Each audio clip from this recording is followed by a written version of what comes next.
So we concluded reading chapter 1, but there's really a lot to talk about that we just, of course, ran out of time. So what is the final point in chapter 1? The final point in chapter 1, which is directly flowing from everything we said before, is contrasting the Jew to the non-Jew. Why are we doing this? In chapter 1, we want to understand who we are. We want to understand the special nature of the Jew. We want to understand our potential, our power. The Alter Rebbe wants us to look at ourselves and know, I'm a godly soul. I'm a piece of God. I'm limitless. I'm beautiful. I'm powerful. I have so much energy. I have so much ability. So he's first discarding the old, not correct notions of, well, I'm a person who sometimes listens to my good inclination, sometimes listens to my bad inclination. The Rebbe says, no, you have two separate souls. You are a godly soul. You're a piece of God. You're not just a piece of God like, well, this whole world is godliness, right? This is godliness. If it wasn't, it wouldn't be. Yes, there's godly energy in this. But this is not a piece of God. This is godliness. But the soul of a Jew, the core of the soul of a Jew comes from the core of God himself. This is a piece of God's very being. The soul is quasi-creation, quasi-creator. That's the Jew.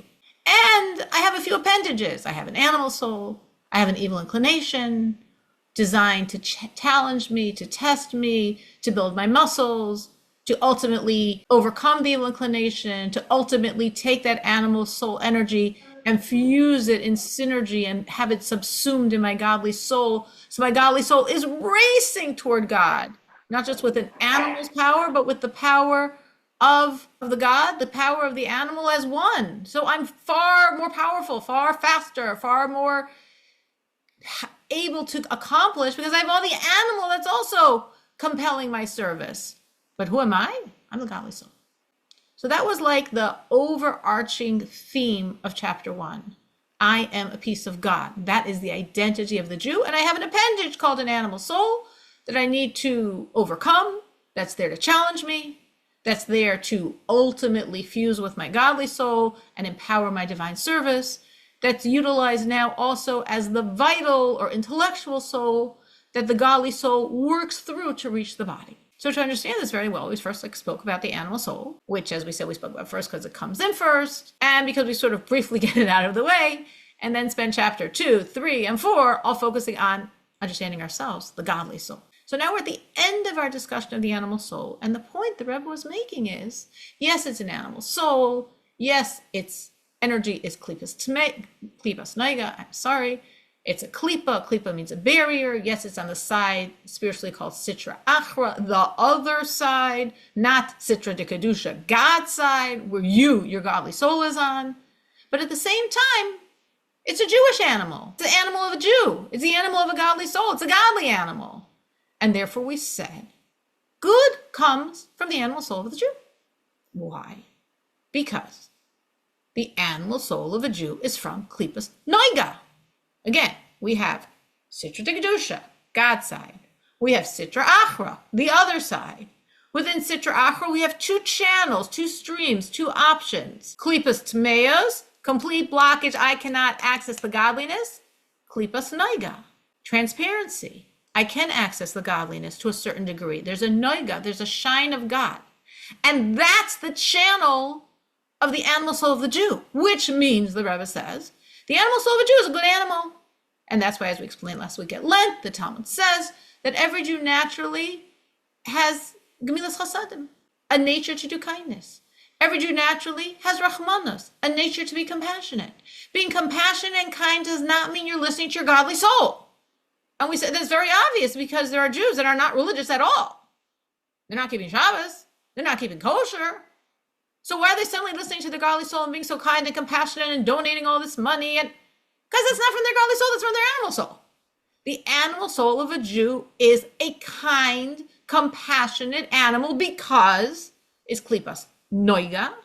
The shine of God is getting through that barrier, and that shine of God leads us to do good. So from there, we said, to appreciate this, we're contrasting this with a non-Jew. And we said a non-Jew's kindness is not coming from this noiga, because a non-Jew's animal soul is not from klipas noiga. Again, by the Jew, my body is klipas noiga. animal soul is klipas noiga.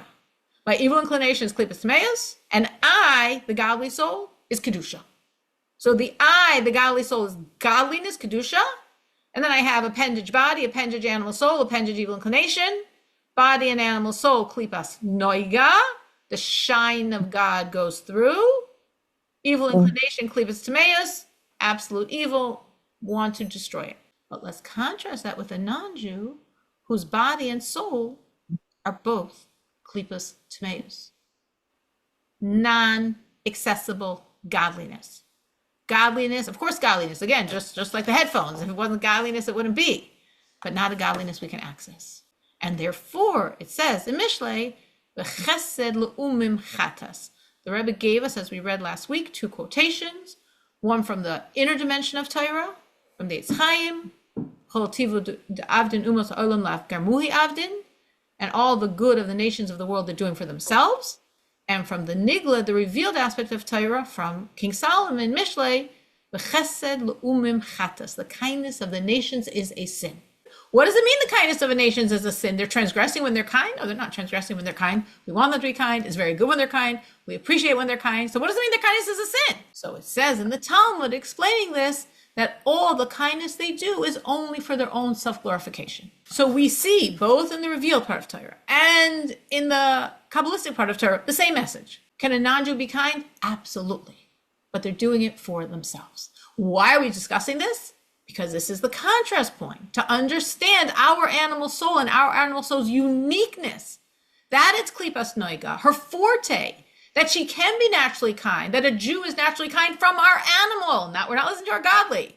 We're not keeping kosher, we're not keeping Shabbos, and we're kind, and we're generous, and we're giving. We're givers. We're compassionate from our animal, because our animal is klipas noiga. A non-Jew's animal is not klipas noiga. And therefore, they can't be kind. They can be kind, but only for themselves, for self-glorification, to feed their own needs. But altruistically, impossible. They don't have that spiritual ability. So on this, we raise two questions, which we started the first answering the first. Chaim just asked us another one in the interim, but the first question was, well, it doesn't seem that every time a Jew is kind, it's so altruistic. The second is, well, sometimes it seems non-Jews are very altruistic. If we would think of during the Holocaust, to say that all those people that risked their lives, and many of whom died, obviously some did it for money, but to say that all of them, none of them did it just to be compassionate and save an unfortunate human being, doesn't seem the reality. And then Chaim Hudis asked the question at the end of the last class, and sometimes it seems that Jews are very, very evil. How does that jive with what we're saying here? So let's deal with all three of these questions. So the first question is, based on what we're reading, the Jew is altruistic. The animal of the Jew is so kind, so altruistic, and a non-Jew doesn't have this ability at all. But sometimes, like we're Jews, and we're kind, and maybe we gain from it the same way a non-Jew gains from it, right? So why would a non-Jew be kind? Well, one answer was, like the Talmud says, to glorify themselves. In the inner dimension of Torah, it wasn't saying per se to glorify themselves, it was for their own benefit. There's a lot of benefit in being kind. Being kind makes me feel good. If I'm upset and I'm down and I help another human being, it makes me feel good. I have a reason to live. I'm a giver. I can help others. That's the best feeling in the world, to help another human being. So for a non-Jew also, that could be the best feeling in the world. So what really is the difference between a Jew and a non-Jew then? So basically what we're saying here is a non-Jew does not have the option of serving altruistically. It's not in their paradigm. It's not in their box. It's not one of their tools. Their body and animal soul. Remember, they don't have a godly soul. There was two differences spiritually between the Jew and the non-Jew. The Jew has two souls, godly and animal. The non-Jew has one, only animal. So the option of a godly soul doesn't exist by a non-Jew. Within the animal soul, I have an animal soul, he has an animal soul. Very different reality. My animal soul is getting its vitality from klipas noiga. The noiga, the shine, the godliness can penetrate the barriers. A non-Jew, klipas meos. Godliness is there. If it wasn't there, it wouldn't exist. But no ability to access it. So because of that, the non-Jew doesn't have the ability to do good for God's sake. It's not in the repertoire. So could he do good? Yes, and we hope he does much good, and some do. For their own sake, that's their only ability. And the Jew has the potential. Meaning, as a Jew, I can be kind or do any other good thing on one of two levels. on the level of my animal soul, on the level of my godly soul. If I'm doing it at my highest point, my most transcendent state, I will be kind as a godly being. What does it mean I will be kind as a godly being? What it means is I will be kind because that's the will of God. I'm subsuming myself to God's will. I'm nullifying myself to God's will. I'm serving God. I'm allowing God to shine through me. I just said 4 different levels, but they're all part of the abilities of the godly soul. And therefore I'm kind. The same way, therefore, I keep the Sabbath. Therefore, I keep kosher. This is the will of God. The will of God shines through me. My will is God's will. God's will is to be kind. God is kind. God's arm is kindness. My arm is kindness. Now, obviously, that's a high level, because the point in all of the different levels I gave, and I gave many different options here, is there's no self involved. It's not because of me. It's because of God. Have I become transparent to God's will? Have I chosen to serve God in God's service? Is this me fulfilling the will of God? Is this me becoming part of the will of God? This is about God's reality. When I'm doing something because it's God's reality, that's me as a godly soul.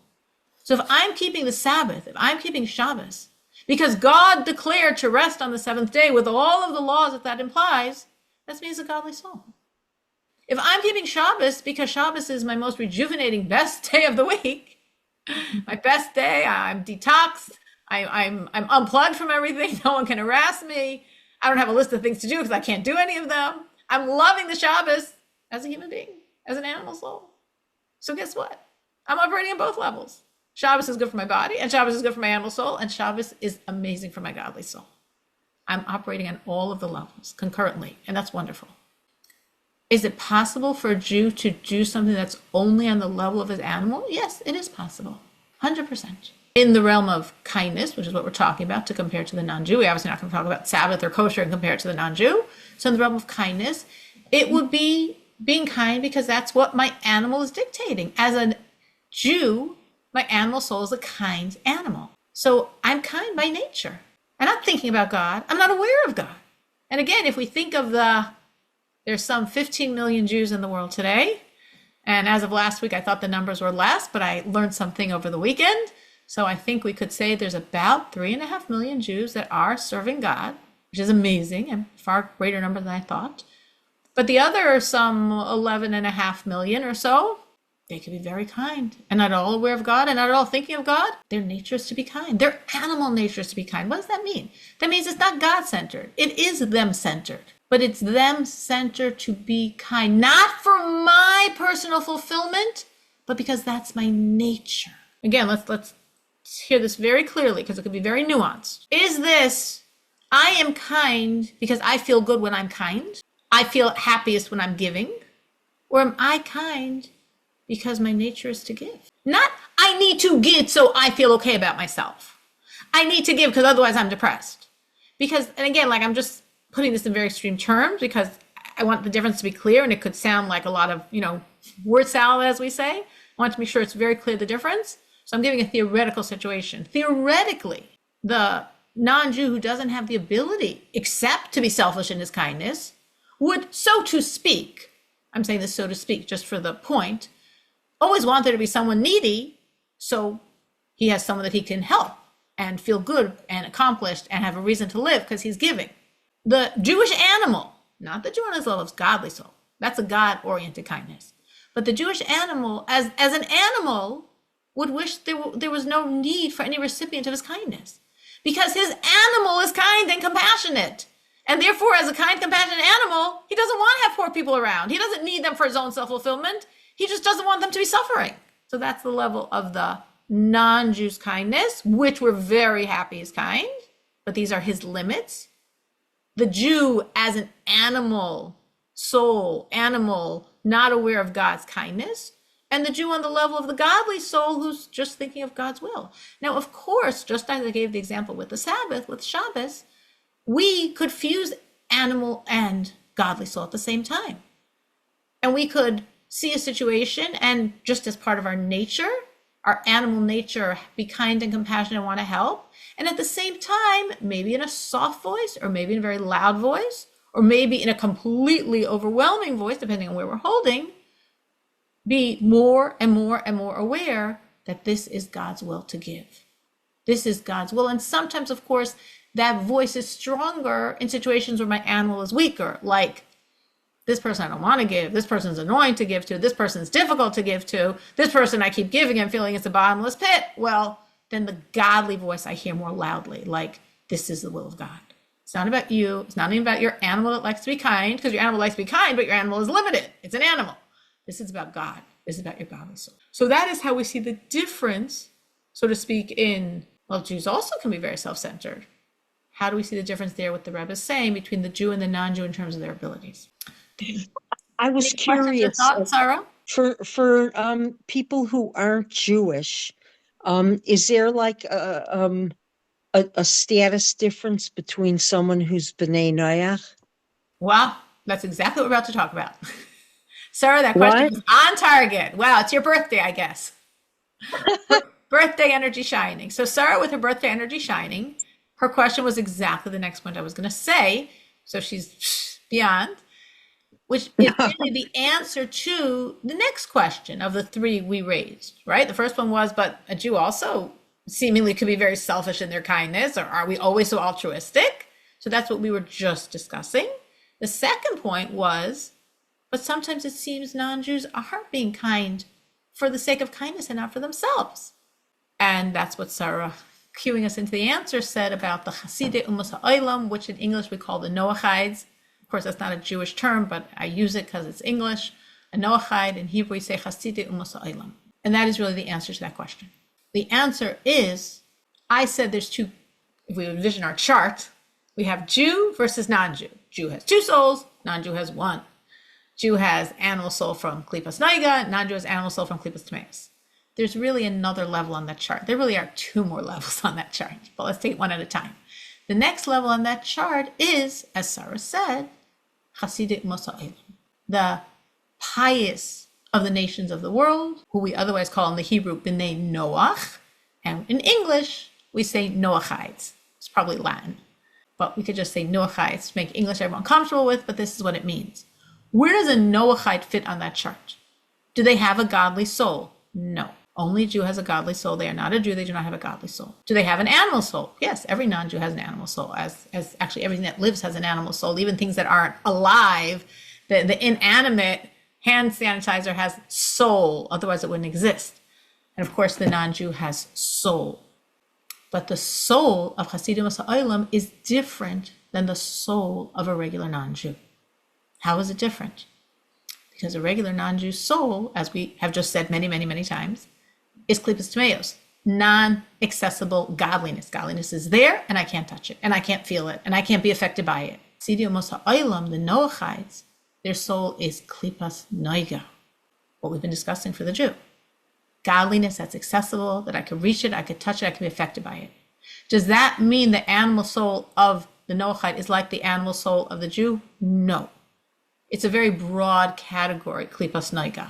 We're told the Klipas Noiga of a Jew's animal soul is vastly stronger. The Noiga, the shine, is much more intense. The Klipa is much thinner. For the Noachide, the Noiga, the shine is weaker. The Klipa is stronger, but it's still in the ballpark of Klipas Noiga, which means the God can shine through, which means it can do things from a God base. It's interesting that Tzemach Tzedek, the third Lubavitcher Rebbe, he takes the stratas of reality and he connects them to this famous vision of Yecheskel, of Ezekiel, what we call the chariot, the Merkava.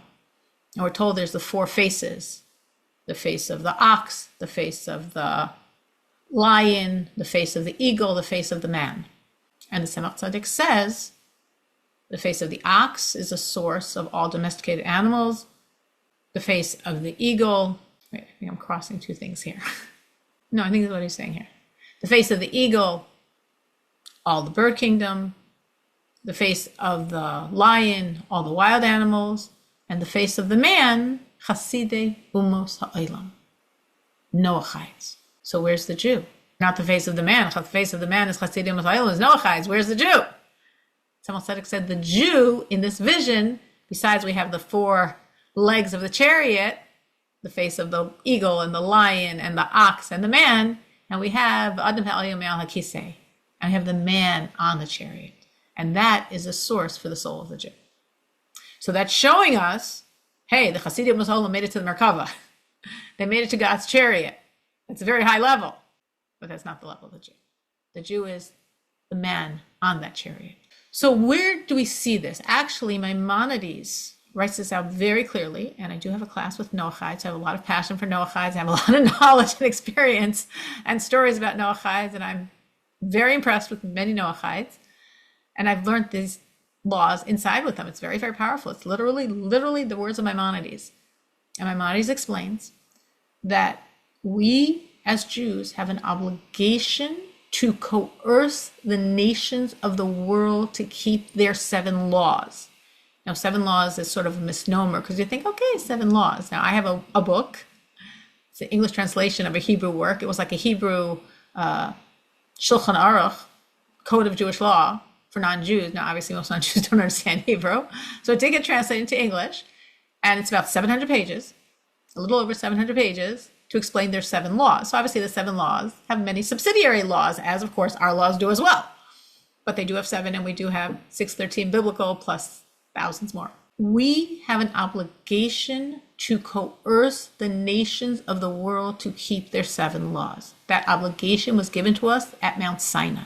Now, of course, through almost all of our history, we never fulfilled that obligation for a very practical reason, as Lubavitcher Rebbe explains when he discusses this. He says, we'd get killed. And not only would we get killed, but probably our families would get killed and our communities would get wiped out. I mean, we can't go and talk to a non-Jew, not in the Christian countries and not in the Islamic countries. In neither country would there have been any safety in speaking to a non-Jew about God and about leaving the idolatry of their religion and abandoning their man-made false beliefs. So obviously that would have been imperiling the life of the one who said it and imperiling the life of the whole community. So therefore the Jews correctly never did this. But now the Rebbe says we don't have that death sentence over our head. And actually the Rebbe says we're very within the non-Jewish world.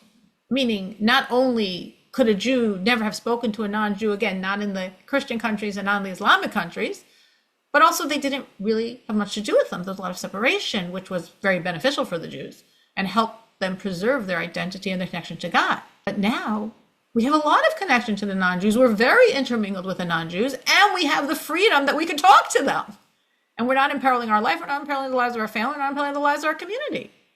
And therefore, we need to keep this commandment that we always had since the Torah was given, which Maimonides details at length. That is, that we have to coerce, that's the term he uses, to force the nations of the world to accept their 7 laws and serve God. And then Maimonides delineates very interestingly, and he says, because what does this mean, coerce? How could I coerce someone right now to serve God? Well, I can't. But in biblical times, in times when the Jews ruled Israel, if a non-Jew wanted to live in Israel, hey, I'm, you want to live in Israel, well, you got to listen to me. I'm the master here. So if you want to live in Israel, you have to keep the laws. Well, what if I don't? Well, we'll kill you. Oh, okay. So either I'm going to choose not to live in Israel, or I'm going to keep the laws because it's not worth me losing my life over them. So that would be an opportunity to coerce the nations of the world to serve God as non-Jews. And Maimonides writes, if a person did so, meaning the non-Jew had this threat over his head, because for most of the Noachide laws, according to Jewish courts, if you don't keep them, if you break them, the punishment is death. So it's a death penalty. So therefore, the non-Jew is keeping the Noachide laws because he wants to live, and he wants to live in Israel. Such a person is called the Ger Toshav. He's accepted upon himself to keep the laws because he wants to stay alive and live in Israel. But then Maimonides says, you could have a different type of non-Jew who's keeping the laws because of a belief in God, because of a love for God, because of a desire to connect to God, not because he has this death over his head. So both non-Jews are doing the same thing, but one's doing it because he wants to live in Israel and he wants to stay alive, and one's doing it because he wants a relationship with God, because he accepts God, he believes in God, he knows this is God's will. So the first level is called the Ger Toshav. He's a non-Jew, no godly soul, animal soul from Klippos Tameos. He's doing the laws because he wants to stay alive and live in Israel. But the other non-Jew, he's called Chasidim Olam. His animal soul, as Chassidus explains, obviously Maimonides doesn't write this, his animal soul is Klipas Noiga because he has the shine, the glow. He can hear God's energy, and he's making a choice to listen to God, a voluntary choice to listen to God. So again, no godly soul, only one soul, like a regular non-Jew, only an animal soul, like a regular non-Jew, but from Klipas Noiga. Not Klipas Meos, Klipas Noiga. He can hear the voice of God. He can experience that shine. He can make choices. And obviously nowadays, any Noachide in the entire world, including those that live in Israel, who is keeping the 7 laws, which is why they're called a Noachide, is obviously in category number 2. No one's doing it because they have any coercion, because we have no ability to coerce someone to do it nowadays. Every single non-Jew who is keeping the Noachide laws is one of the Chasidim Olam, is a Ben Noach, is a Noachide, and their animal soul is Klipas Noiga. Now, obviously, today, the Rebbe came out in the early 80s. It was very interesting because it was 2 concurrent campaigns. I'll call it Mivtza Mashiach and Mivtza Sheva Mitzvos B'nai Noach. The campaign to bring the redemption, the campaign to bring the world the message, be a Noachide, serve God, keep his laws. And these are, as I'm saying, very concurrent campaigns because if we really want to bring the redemption, we want the world to accept God. And if we want the world to accept God, let's teach the world about the relationship with God. And then they can accept God as the world. Meaning, as I tell my Noachides all the time, I'm a Jew. Jews are not really world. We're like fakers, We're pretending, incognito. We're not really world. We're Jews. We have a godly soul. We're a piece of God. I said quasi-creation, quasi-creator. So I'm accepting God, but not really as the world. But the non-Jew, that's the world. So when the non-Jew accepts God, that's the world accepting God, which is the fulfillment of his mission, which is why he's here. You see, very powerfully, the end of our prayers, we pray 3 times a day. Some days we pray 4 times a day. Yom Kippur, we pray 5 times a day. But every day, 3 times a day, or we end our prayer 3 times a day, morning, afternoon, and evening, with Aleinu. The Aleinu prayer is a very powerful prayer in which we accept and declare that there's nothing but God. So that's obviously the very appropriate culmination to our prayers. 3 times a day, there's nothing but God. If we can only get that in our heads, everything else will be so easy. But then we're not done. We have another paragraph. What's the next paragraph? Which begins with Al Kenekava. In the next paragraph, we talk about the redemption. Well, that makes sense also, right? We're concluding morning, afternoon, and evening, which is really beginning the next day, and then morning, then afternoon, and then evening, and then morning, and afternoon. We're saying there's nothing but God. That's the Aleinu prayer. And then we're saying the culmination, the purpose, the point of it all, the redemption, Mashiach, Al Kenekave. If you look in your prayer book on the English side, we're talking about redemption. Okay, there's a lot to say about redemption. So many different things you can focus on. What are our sages focusing on to inspire us to express this culmination of the entire point and purpose of it all? We're talking about that redemption is a time when the world recognizes God, when the world accepts God. We're not talking about the candies on the trees. We're not talking about the resurrection of the dead. We're not talking about all the Jews living in Israel. We're not talking about eternal life. We're not talking about world peace. All those things are good and true. We're talking about the nations, the non-Jews of the world accepting God, which shows you the enormous significance of the world, of the Noachide accepting God. Excellent question.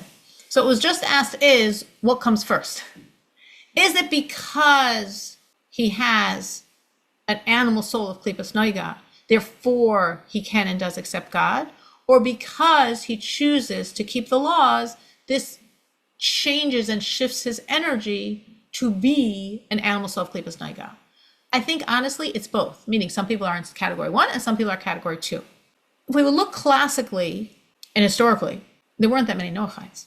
Why were Noachides there? What's the Jewish understanding of Noachides? That the Jews should survive. Just like, of course, we have the dramatic examples in the Holocaust. And yes, some of the people in the Holocaust saved Jews for money, some saved Jews for the thrill and adventure and their hatred of the Germans, the oppression. Some saved because they had, connections to them, family, etc. And some saved Jews altruistically. Is a human being suffering for no reason because he's a Jew. And I can't do that. I was taught this as many said, they were raised knowing this is God's people, this is God's child, God's son. The Jew is God's son. Depends which, Christianity you were raised with. And not too many in those days said as clearly as many more say today, but there are many more Christians. If you've seen those fundamentalist Christians that are all out for helping Israel, and as we heard in the American Senate, if America abandons the Jew, God abandons America. Where does that come from? Yeah, it is part of Christian theology. It's just not the part that's so popularly expressed and taught usually. But that's an altruistic value. That's a hearing the voice of God value. So in the past, Noachides were few in number, and as we understand, were there to ensure our survival, to help the Jew. But I said in the early 80s, the Rebbe came out with a campaign. A campaign means the Rebbe is saying, go out to the world, there's 8 billion of them out there, and speak to the world about serving God. About serving God as a Noachide. There's no coercion here. You're not bribing the world. That wasn't the campaign. You're convincing, you're educating, you're enlightening. So we're going to go out and convince and educate and enlighten. How many Noachides are there in those 8 billion? How am I'm going to find one, much less than that needle in a haystack. How am I going to find one? And yet it's a campaign. And we do it. I do it. Many people do it. Many people all over the world do it. There are Noachides all over the world today. So it seems that there is now this ability that we can ignite and enlighten because the world has changed. Because the world is more and more luminous. Godliness is more and more out there. And it's also, this is another whole deep topic that we're definitely not going to have time for today, which is free choice and the non-Jew. Something that's very, very deep and touched on in several places in Hasidic thought. But there is some connection of the energy of the world and the energy of the non-Jew. And the energy of the non-Jew and the energy of the world.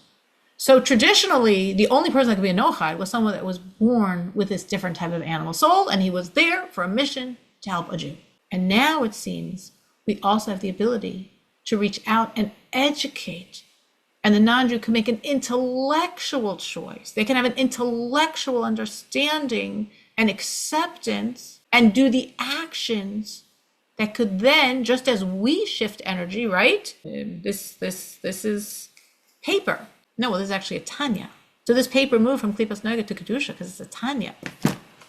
This is a pen, Klipas Noiga. I'm using this pen to write godly things. I shifted its energy from Klipas Noiga to Kedusha. So similarly, when that non-Jew makes that choice through the education, through understanding, as an intellectual choice, and does the actions of a Noachide, they're shifting their soul energy as well. Like I shifted the energy of the pen, we shifted the energy of the paper, shifting the energy of that animal soul from Klipas Tumeos to Klipas Noiga. Not the Klipas Noiga of the animal soul of a Jew, but Klipas Noiga. And just to understand this, when they're doing this, it's only working as a godly experience if they're doing it because this is the will of God. Meaning, all of the Noachide laws are very rational. And that's why I'm saying, now that we don't have this threat of death, we can talk to non-Jews about being a Noachide. And it's a very rational discussion. We're not coming and saying, maybe you have this soul inside of you and you can experience and understand God. That's not what we're saying. We're talking very rationally. There's a God, there's a creator. That's rational, the idea of a creator. God has a mission for you. That's very rational. What's the mission? Very rational things, right? Everything a Noachide is expected to do is very rational. So there's morality, and we don't steal, and we don't kill, and we honor our parents, and we give charity, and we turn to God. These are all very rational things. Again, Jews have a lot of not rational commandments. Non-Jews don't. So that's why I'm saying you could have an intellectual discussion and bring a non-Jew to become a Noachide intellectually, rationally. So for that same reason, you can have non-Jews out there that on their own are keeping many of these laws. They're not a Noachide. The only way you're a Noachide, you're one of the Hasidim Mosa'olam, you're a Ben Noach, is if you're doing this because God said. Right? It says in the Talmud, if we didn't have the laws, we'd learn modesty from a cat. One of the laws for the Noachides is to be modest. A non-Jewish woman, as a Noachide, is supposed to cover her elbows and her knees and her collarbone. If she's, as we're told, a pious Noachide woman, she covers her hair. She's basically allowed to wear pants, and she doesn't have to cover her hair if she's married, though she's supposed to. but every other law is really exactly like a Jew. Well, does that make sense? Would a non-Jew, as a piece of morality, dress modestly and not walk around in like barely covered? Of course that makes sense. That's very normal. That's very moral. That's very rational. Just like if you would go into a bank, I don't think you'd see the tellers in shorts. I mean, I'd say who knows nowadays, but I definitely don't think you'd see the bank manager in shorts. Why not? It doesn't look respectable enough. If a lawyer goes to court, he's going to put on a suit. He's going to put on a jacket. He's going to put on a blazer. Why? Because that's respectable. So if someone wants to look respectable, they're going to cover more of their body. That's rational.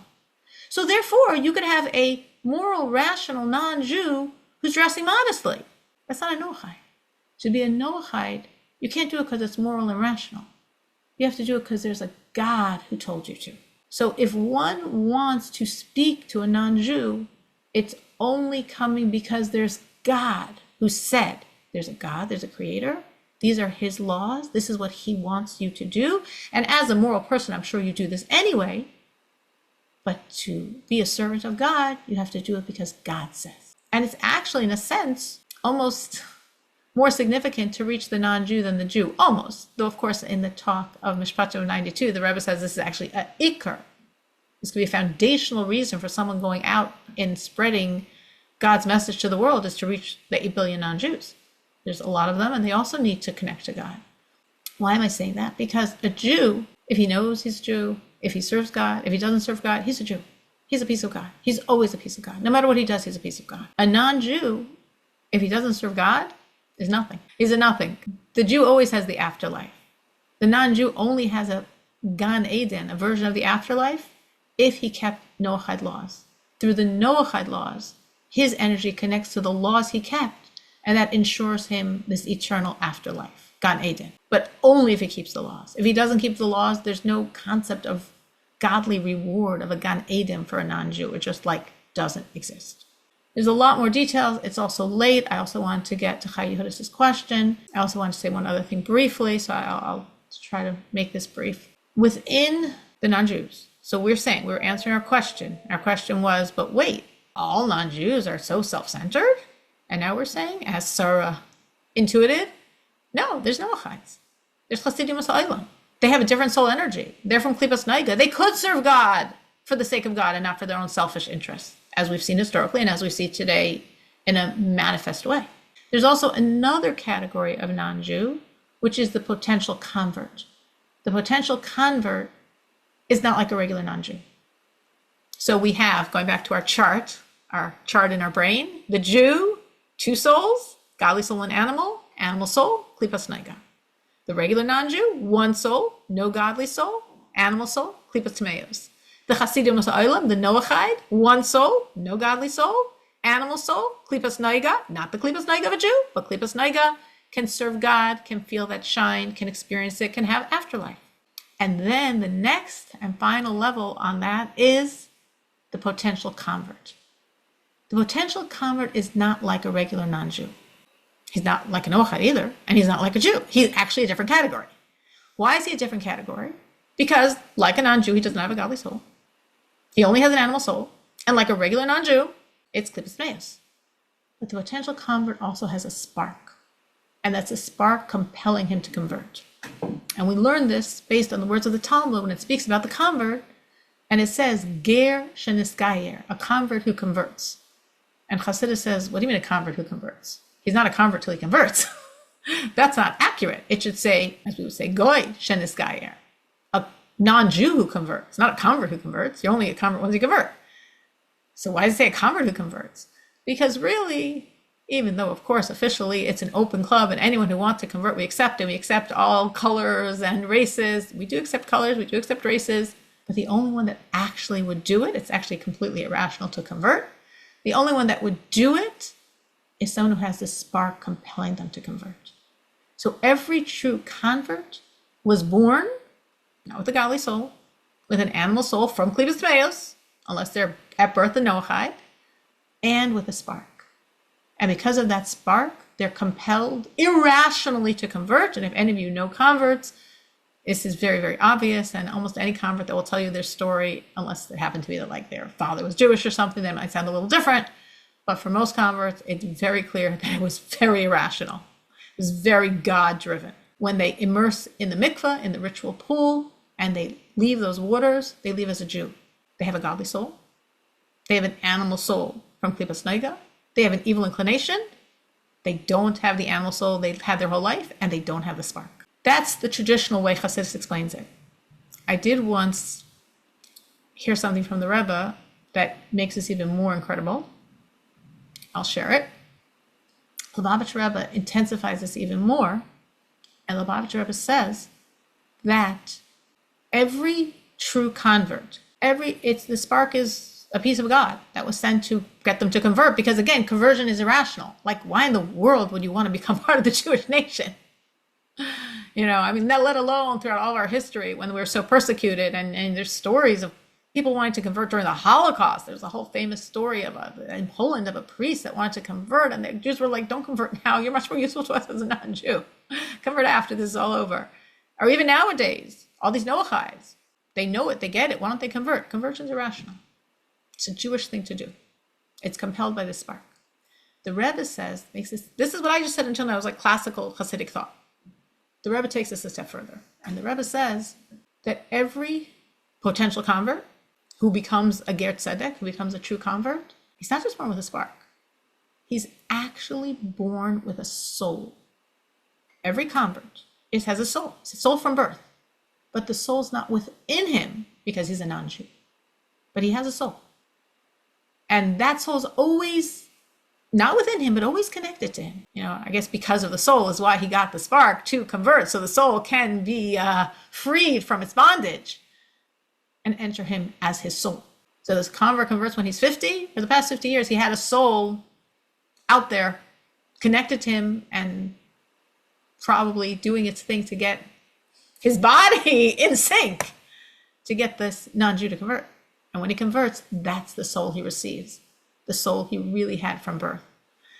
The Rebbe also says in another place, I'll just end with this point on the convert, and I do want to answer Ayuhudis' question, that every convert, if a convert is called up to the Torah, or if it's the Aksuba, any official Jewish document, they're called the child of Abraham and Sarah, right? It's just how we say it.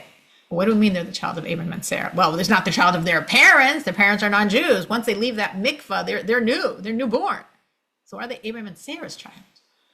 So Chassidus says that for all the years that Abraham and Sarah were married, we know when Abraham was 99 and Sarah was 89, right? That's when Yitzchak was conceived, and when he's 100 and she's 90, he's born.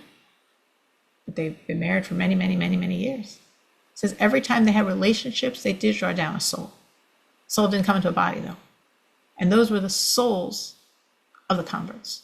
So every convert is spiritually, really, not like I'm also a child of Abraham and Sarah, my elder Zayd and Baba, right? My great-great-great-great-great-grandparents. For me, as a Jew, that's true. For a convert, no, it's a direct line. Yeah, they're the child of Abraham and Sarah. Their souls were drawn down literally by Abraham and Sarah. Actually, bringing in Abraham and Sarah, just a thought in terms of the Hasidim Ha'olam, the Noachides, in another place, the Rebbe explains also fascinating, that we know that when Isaac was born, it says that everybody said, Sarah and Abraham had a child. They've married a long time. Abraham's quite old now. He didn't have a child when he's 100. It's from Avimelech. So one thing God did is it said he engraved in Isaac's face, literally the face of Abraham, so everyone knows this is Abraham's kid. Something else he did is it says that when they made a party, it says on the weaning of Isaac, which there's different explanations actually when that was. Some said it was when he was 13, some said when he was 2. And some said actually it was at his circumcision. But when he was a young child, it says that all the people of the world, all the important people came to the party. All the men came, all the women came. The women brought their babies, and they all forgot their nursemaids. Because if you're an important woman in those days, you didn't nurse yourself. But there was no, formula, no Similac around, no Isomil. So you had a nursemaid. They all forgot their nursemaids. So it says Sarah nursed all those babies, and then they were like, oh my gosh, she really is a mother. You know, Abraham's really the father. We see that looking at this kid. And Sarah's really the mother. We see that too. She's nursing the child. She's nursing our children. She's a mother. She's the real legit mother. Chassidus says that every child that was nursed by Sarah is the forerunner of the Noachides, because those children drank in Sarah's milk, and that changed them, and that made them spiritually different. And that gave the ability of their children, passing it on in the generations. Those are all the Noachides. Every Noachide traces back to one of those babies that was nursed from Sarah's milk. And it's really, really, really late. I did want to answer Chayyim's question. I'm trying to do this all now because I don't want to start next week finishing off chapter 1. So I'm going to say this sort of briefly.